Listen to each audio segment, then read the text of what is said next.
Bienvenidos al segundo encuentro literario histórico musical de Firga. El año pasado, vista el éxito que tuvo de público, a pesar de ser un acto que normalmente es minoritario, pues decidimos seguir haciéndolo este año y en los sucesivos si el pueblo lo quiere. El recorrido se basa en 4 puntos. El primero es este que estamos, otro ahí al lado donde están los lavaderos, el tercero en la nave de allá de la iglesia y el último en el parque del homenaje al ganadero. Recuerdo que una vez mi padre me comentó que en el pago de la Molineta, aquí debajo en Azuaje, hubo una ermita. Por supuesto que no la conoció. Aquello se me quedó en la cabeza y en cierta ocasión, hablando con nuestro añorado cronista oficial, se lo comenté y efectivamente me dijo que sí, pero que no sabía el lugar exacto donde estaba el edificio, donde estaba la ermita. Pero aquello me siguió un poco, como decía, comiendo el gusanillo y quise investigar un poco. La verdad es que no he conseguido mucho, por lo que si alguno de los presentes conoce algo de esta iglesia, que ya les digo, estaba en Azuaje, en el camino de la Trinidad, que es ese camino que baja de Casablanca hacia Azuaje. Si alguno conoce algún dato que sea de transmisión oral, me gustaría que se pongan en contacto conmigo y me lo cuenten. Hola. Como sabemos, la fecha reciente tanto del municipio de Firga como de su parroquia hace que siempre que se intente buscar datos históricos, pues haya que recurrir a Aruca, a los archivos de Aruca o a historiadores de Aruca que hayan escrito sobre el tema. Así pues, consulté los libros de Pedro Marcelino Quintana Miranda, un párroco de Aruca e historiador, y empecé a encontrar algunos datos. En el libro de Historia de Aruca, de este sacerdote, de Pedro Marcelino, se recoge como Tomás Rodríguez de Palenzuela deja ya escriturado una carga de decir misa todos los domingos en la ermita de San Juan de Ortega. Una misa en honor de la Santísima Trinidad, es decir, que ya se empieza a ver como que la devoción del pueblo, o por lo menos el sentir de aquellos primeros conquistadores, ya hablaba de esto. Ya por ese tiempo, estoy hablando de la primera mitad del siglo XVI, el cura de nuestro lugar, el cura de Aruca, había de disfrutar una situación desahogada, agregando a su beneficio la capellanía de San Juan de Ortega, radicada en Firga y fundada el jueves 14 de mayo de 1517. Por él, escritura celebrada ante el bachiller Juan García, clérigo del arzobispado de Burgos y notario apostólico de esta isla, siendo su pensión 30 arrobas de azúcar anuales, valiendo la arroba de azúcar una cantidad equivalente a 3,75 pesetas, con la carga de decir en la ermita de dicho santo una misa cada domingo con honor de la Santísima Trinidad, otra cada lunes en sufragio de las almas del purgatorio, otra los viernes en recuerdo de la pasión de Cristo y otra los sábados en obsequio de la Santísima Virgen. Nombraron patrono de la capellanía a su hijo Gaspar Rodríguez de Palenzuela y a sus descendientes. Esto lo dice Pedro Marcelino en su libro Crónica de Aruca. Pero luego en otro documento que también publicó, en el cuaderno número 1 de notas referente al pueblo de la parroquia de Aruca, Pedro Marcelino habla de un sacerdote, de un tal Gregorio Rodríguez Guerra, que dice que se retiró a la ermita de la Santa Trinidad y que está enterrado ahí en el convento de Firga y que vivió hasta la segunda mitad del siglo XVII. Así lo dice él, dice: don Gregorio Rodríguez Guerra nació en esta villa Aruca y fue bautizado en la parroquia del Señor San Juan Bautista y en ella dijo su misa nueva. Fue capellán de coro de la Santa Iglesia, mayordomo y cobrador del comunal algunos años, quien, tocado de cierto desengaño, se retiró a la ermita de la Santa Trinidad, reedificándola mayor de su caudal. Vivió los días que le quedaron con mucha edificación tratando su cuerpo con desprecio y como una anacoreta en el desierto, y dando lo que tenía a los pobres, y necesitado está enterrado su cuerpo en el convento de Firga, y quiera Dios tenerle su alma en el cielo. Amén. Ya en el siglo XVIII, también tomando las fuentes de Pedro Marcelino, en las constantes visitas pastorales que se hacía, en uno de esos inventarios que se hizo en el año 1724, se realizó en la parroquia de Aruca por el visitador José Álvarez Castro. Habla en ese inventario de la parroquia de Aruca. Recuerden que estamos hablando de la parroquia de Aruca porque hasta 1845 Firga no fue parroquia independiente. Entonces, en la visita de este visitador se hacían inventario de las diferentes iglesias y ermitas que dependían de la parroquia de Aruca. Y habla también de la ermita de la Santa Trinidad. Tiene un cuadro de la Santísima Trinidad y 4 cuadritos pequeños.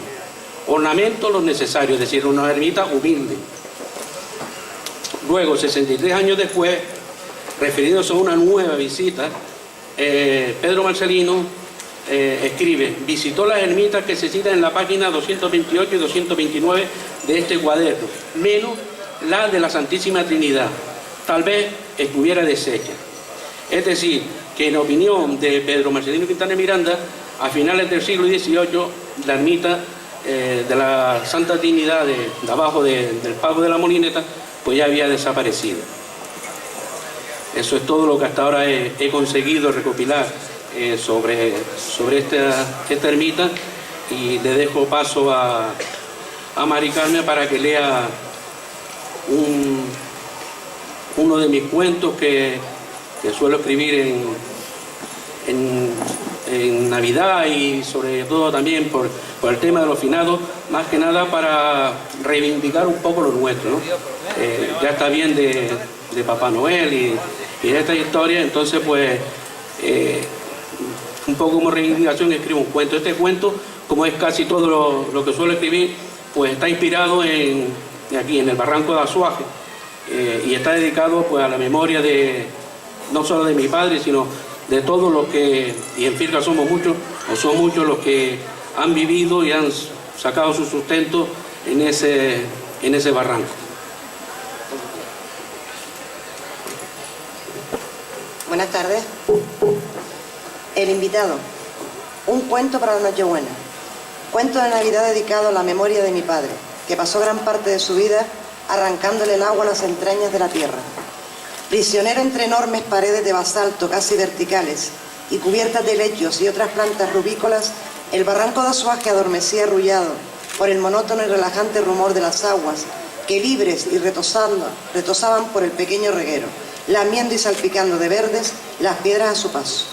Entre tanto que la noche se apoderaba de la Carcaba, desde las oquedades de los riscos que a modo de palcos les ofrecían los agrestes acantilados, las palomas silvestres se disponían, una noche más, a escuchar resignadas las destempladas salmodias del coro de las ranas, que habitaban entre la fronda de berros, ñames y cañaverales, que tapizaban las orillas de las pozas cristalinas que atenazaban momentáneamente las aguas en su incesante discurrir.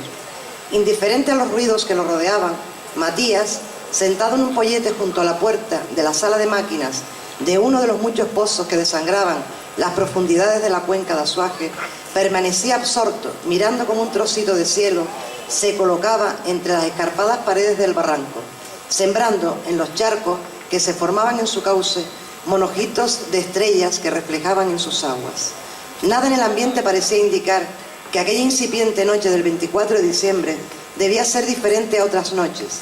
Nada era distinto a otras en las que Matías esperaba sentado en aquel mismo pollete a que llegara la oscuridad para, por última vez en el día, achicar el agua del pozo antes de irse a descansar en un catre de viento que había en el edificio, para el maquinista del pozo.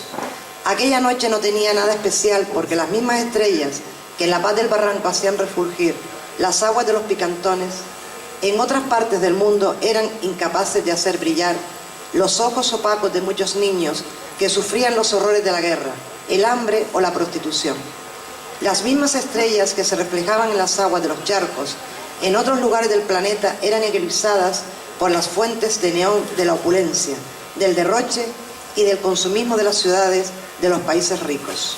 Así era para Matías aquella noche. Era una noche más. Una noche en la que, sin su familia, debía sentir en sus carnes la inmensa soledad del que añora estar al lado de sus seres queridos. Tras achicar el agua del pozo, el maquinista, alumbrándose con una de las lámparas de carburo que utilizaban los picadores y barreneros para vencer la oscuridad del laberinto de galerías que se abrían en el interior del pozo, se dispuso a calentar la cena, un potaje de berros que había preparado por la mañana y que le habría sobrado del almuerzo. Entre tanto que preparaba la cena, el maquinista se dejó llevar por esas volutas amorfas de jirones de pensamientos que forman parte, dependiendo del estado de ánimo de su dueño. Así, el olor del potaje lo transportó a su niñez, donde las nanas que cantaban las olas en la costa de la Iraga lo arrullaban.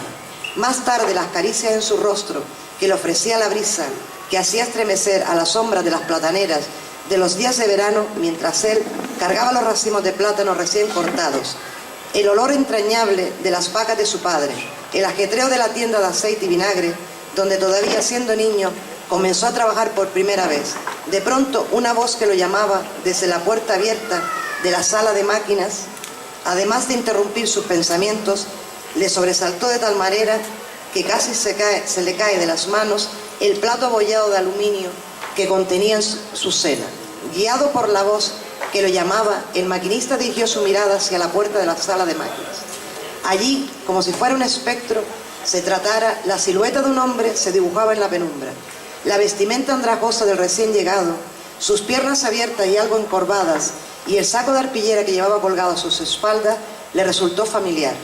En efecto, aquel hombre era Vicente, un pedigüeño que, con sus facultades mentales disminuidas, acostumbraba a pedir limosnas por los pueblos cercanos, y que a aquellas horas iba camino de su casa. Matías, dame una perra para comprarme una novia.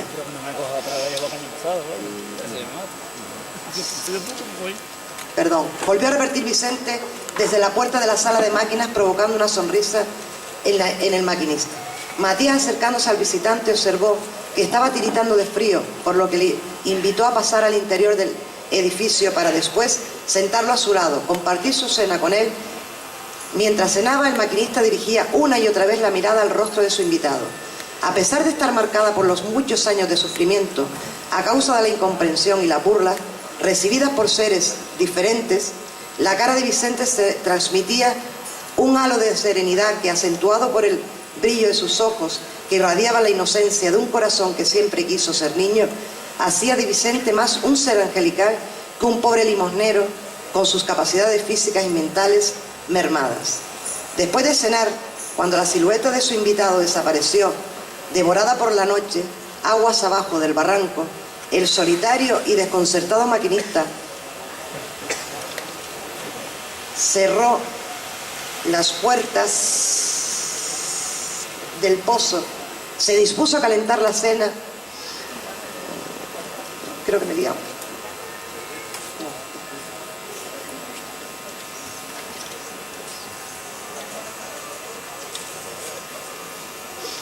Disculpe, tío de papeles.